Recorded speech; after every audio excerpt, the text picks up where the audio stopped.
Okay, these 5 tips will improve your art, okay, whenever you're a beginner or more advanced. So these will make you a better artist.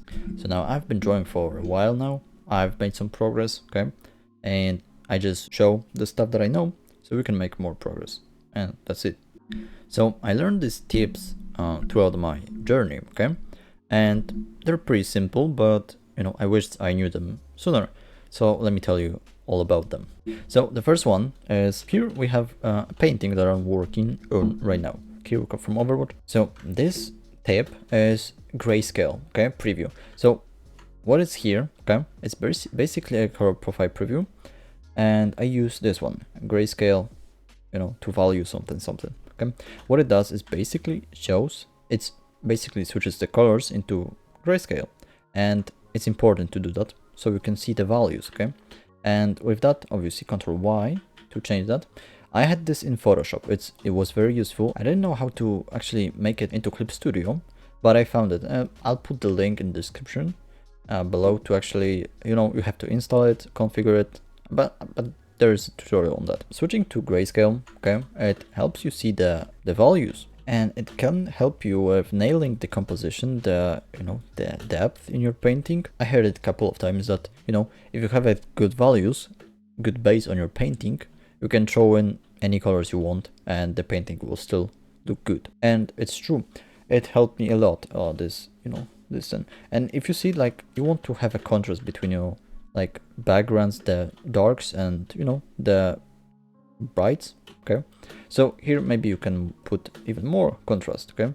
So we can use this this brightness changing layer, okay, bing bong, and you see that it looks kind of better, okay. Maybe it's too oversaturated, but whatever.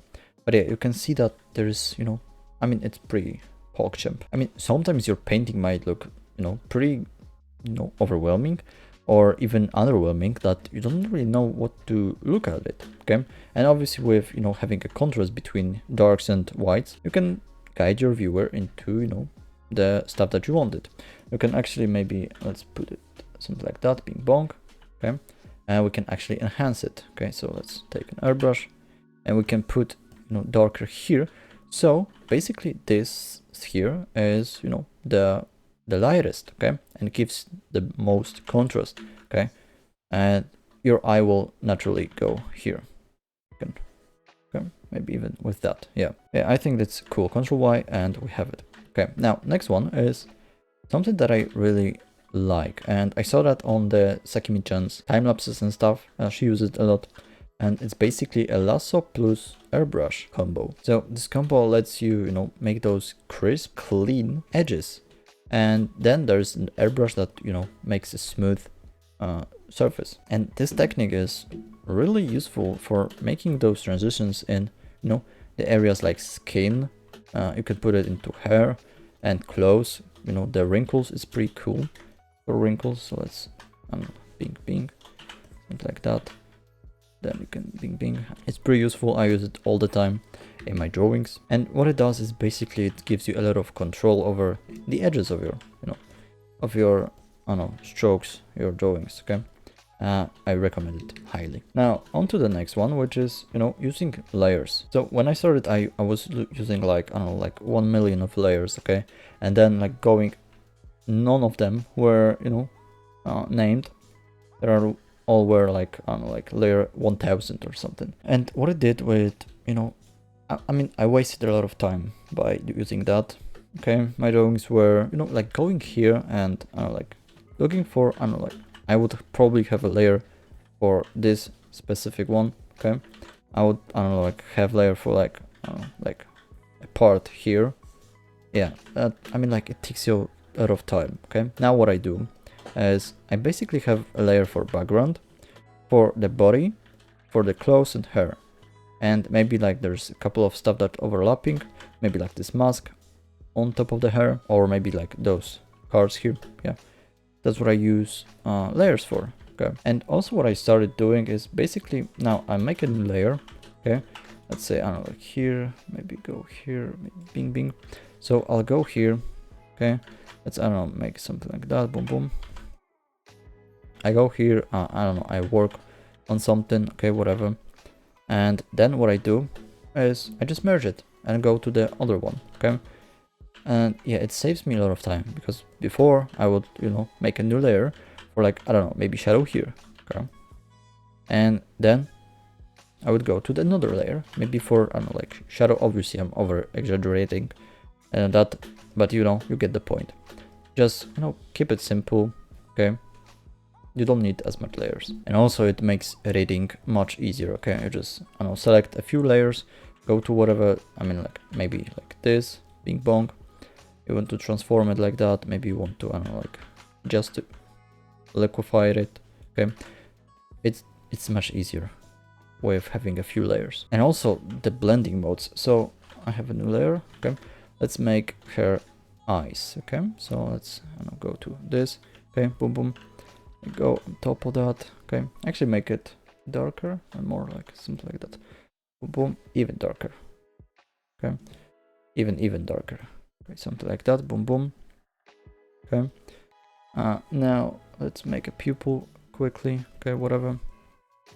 It's a quick eye, okay? Now remember about the blending modes, okay? So for example, here we can go on like color dodge, okay? Go here, boom.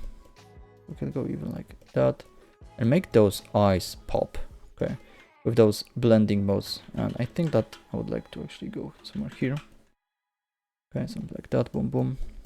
Obviously it's a quickly, you know, a quick demonstration, okay? But whatever, you get this point, okay? And maybe you can go into boom, boom, go to another one, color dodge, and maybe you can make it glow a little bit, okay? Just, I mean, they make your art easier, okay? And now imagine going and doing that without that. It's much harder. You don't have to think about, you know, the color theory and stuff. Then you can, I don't know, like merge it, make a new, change a hue to match this or whatever, okay?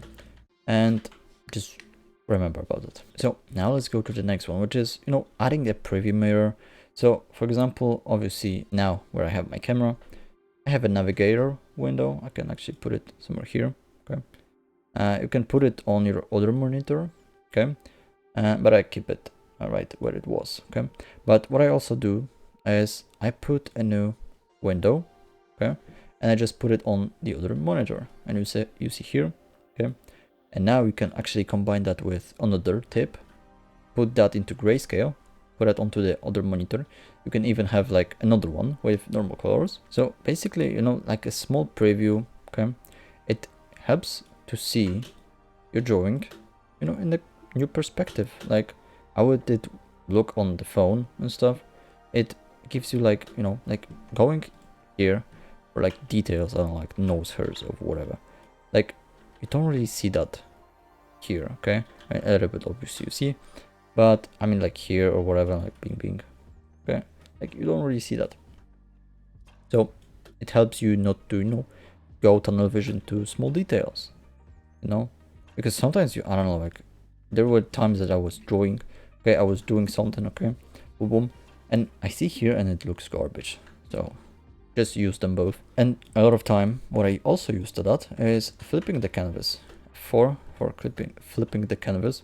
And, you know, it gives you, I mean, after a while, after looking at the same art, okay, over and over again, you just get used to the mistakes that there are, okay? And I'm guilty of actually doing this so much time that I waste also, you know, just less is more obviously. So don't, I don't know, like do one stroke, flip, do a second stroke, flip. Don't do that. Just, you know, get some time, flip then, okay. And what I do is, you know, every stroke, just flip. I waste so much time. And, you know, also if, you know, if you can't really spot the mistakes, what you can do is go and flip that vertically, okay? And that can also like help you. I mean, it's more of a shape of a, you know, the proportions and stuff. I use that for it. And yeah, also you can, I don't know, like take the preview mirror and you can flip that. You can also like rotate it. So useful. And yeah, gives you a new eye on your drawing. So now the last tip is to actually have a workflow. Okay, make a workflow that works for you, obviously.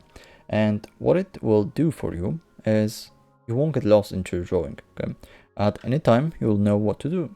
So for me, what I do is first obviously I sketch, then sometimes I'll do a clean line art, then I'll go to the flats, shadows, you know, ambient occlusion, lighting, final effects, and you know, some stuff. That's my workflow. And I know here I'm doing the shadows. Okay, so okay, now I'm doing the light and stuff. Obviously sometimes in the beginning I just go for the feel of the painting, and I really like, you know, I just like to add those lights here. But yeah, then I would go and refine it, everything, and yeah, just find the workflow that works for you. Okay, it will make your life so much easier. You will save a lot of time, and you know, you won't go insane. So yeah, these were 5, you know, tips that will improve your art, or if your digital art. So yeah, if you enjoy this, you know, leave a like, comment, subscribe. Okay, you can also join my Patreon for monthly tutorials and my brushes and, you know, all the PTSDs. I mean, not PTSDs, PSDs and CSPs. Okay, and yeah, join that. Okay, you can also follow my socials to see my drawings. And yeah, thank you for watching, and bye.